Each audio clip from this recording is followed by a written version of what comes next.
Merci Madame. Monsieur Eben. Oui, donc moi je suis chargé d'intervenir sur la question de l'enseignement. La ville de Liège a la chance unique de... en l'absence de l'échevin malheureusement. La ville de Liège a la chance unique de disposer d'un réseau d'enseignement quasi complet allant des crèches à l'enseignement supérieur sur son territoire. On y trouve aussi de nombreux établissements du réseau public et privé.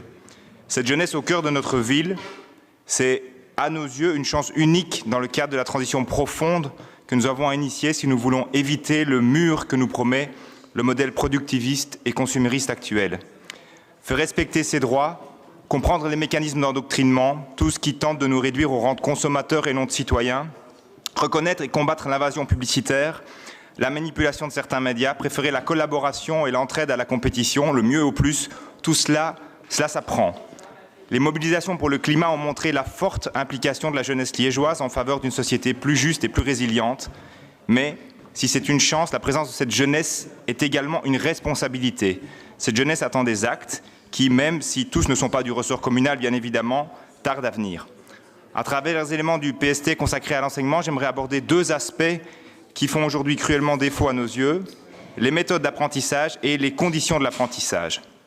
Commençons par la question des méthodes d'apprentissage. Notre ville, et c'est une excellente chose, est pionnière en matière de pédagogie. C'est notamment le cas avec la pédagogie active, plus connue sous le nom de pédagogie Freinet, et aussi avec l'immersion.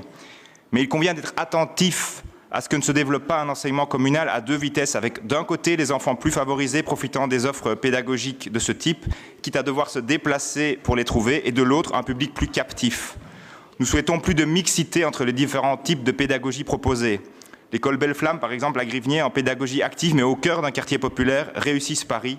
Nous pensons qu'il faut multiplier des exemples comme celui-là.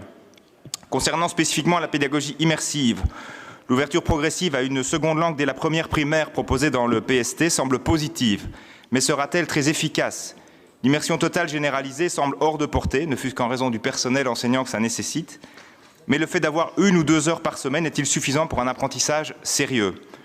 Plusieurs spécialistes semblent indiquer que le plus efficace, et ce qui est à notre portée, est une immersion 2 fois une demi-journée ou une journée par semaine. Ne devrait-on plutôt tendre vers cette seconde option? Les matières enseignées, sur celles-ci, il nous semble aussi qu'un aggiornamento en concertation avec le corps enseignant serait nécessaire pour coller mieux aux enjeux de notre époque. Éducation critique aux médias, apprentissage des logiciels libres, cours d'écologie, de nutrition. Nous souhaitons enfin des enseignants heureux. Nous voyons passer lors de chaque commission une longue liste d'enseignants qui décident de quitter notre PO ou qui se mettent en pause pour cause de maladie. Nous avons demandé des statistiques pour comprendre l'ampleur du phénomène et le comparer à d'autres PO. À notre surprise, rien n'existe, aucune statistique. Il nous semble pourtant essentiel pour un employeur de se soucier du bien-être de son personnel, et ceci passe en premier par la connaissance de la pénibilité de son travail. J'en viens à la question des bonnes conditions de travail. L'état des bâtiments dans lesquels nos enfants apprennent est souvent problématique. Quelques exemples: la présence d'amiante dans les murs de nombreux locaux de la haute école de la ville de Liège, la présence d'humidité et de toitures qui percent, la nécessité d'ouvrir les fenêtres en hiver à l'Athénéois, car le chauffage déconne, selon le terme, et qu'il n'y a pas de vanne thermostatique à disposition dans les classes. À Oa, toujours des classes transformées en sauna l'été en l'absence de tenture ou de châssis performants, et de nombreux incidents également dans le mastodonte qui est Asinel.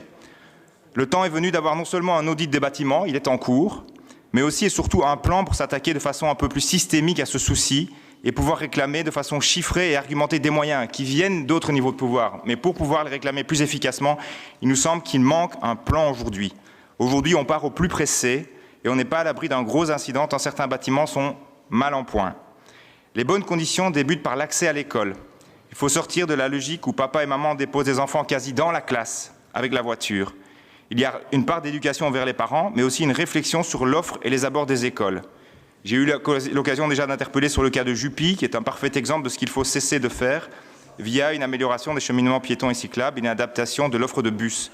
Le PST amorce l'idée de pédibus ou de vélobus, ça a été dit par Caroline, mais avec une initiative pilote, alors qu'il y a 44 écoles fondamentales, c'est vraiment trop peu. Nous, on propose de réfléchir systématiquement à des alternatives vélo ou à pied.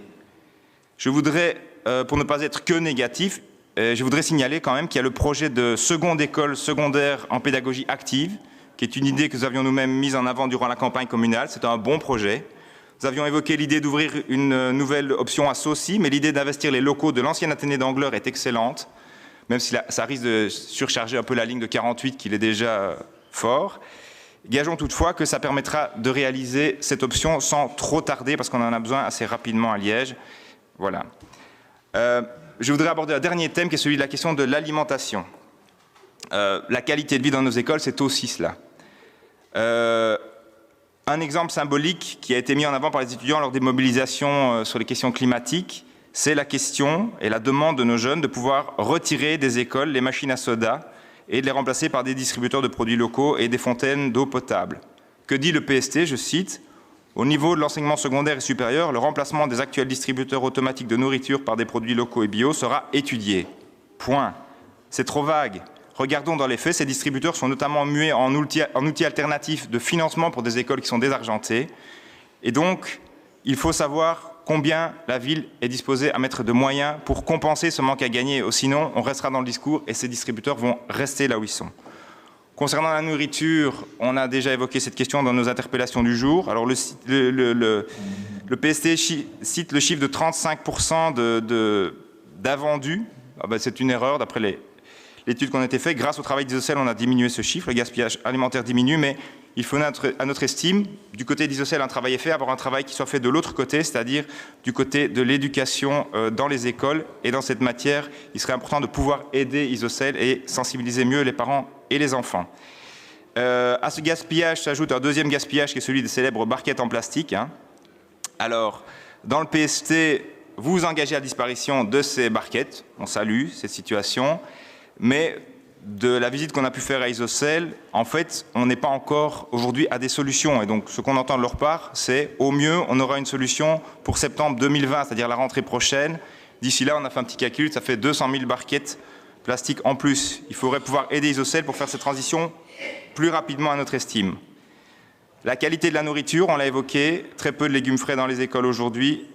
Et par ailleurs, cette transition vers le bio pour une série de choses, ce n'est pas du tout le cas pour les hôpitaux et pour les repas qui sont servis dans les CPS, enfin pour les bénéficiaires du CPS aujourd'hui.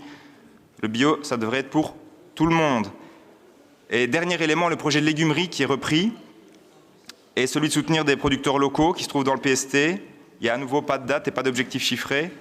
On aimerait quand même rappeler un point, c'est le fait que précisément, il y avait une coopérative locale à Liège qui s'appelait les Compagnons de la Terre et que on l'a laissé mourir un peu en regardant ce qui se passait et sans agir. On le regrette.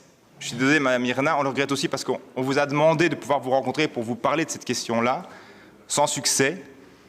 Une des choses dont bénéficiait cette coopérative, c'est un financement au niveau wallon pour ce qu'on appelle un hall relais qui aurait très bien pu devenir demain cette légumerie dont nous avons besoin. Comme sur d'autres dossiers, on est vraiment demandeur de majorité qui puisse entendre mieux l'opposition et à travers elle les électeurs qui nous ont élus, plutôt que d'être uniquement dans une vision d'opposition. Voilà, je termine ici mon intervention. Je vous remercie pour votre attention. Merci.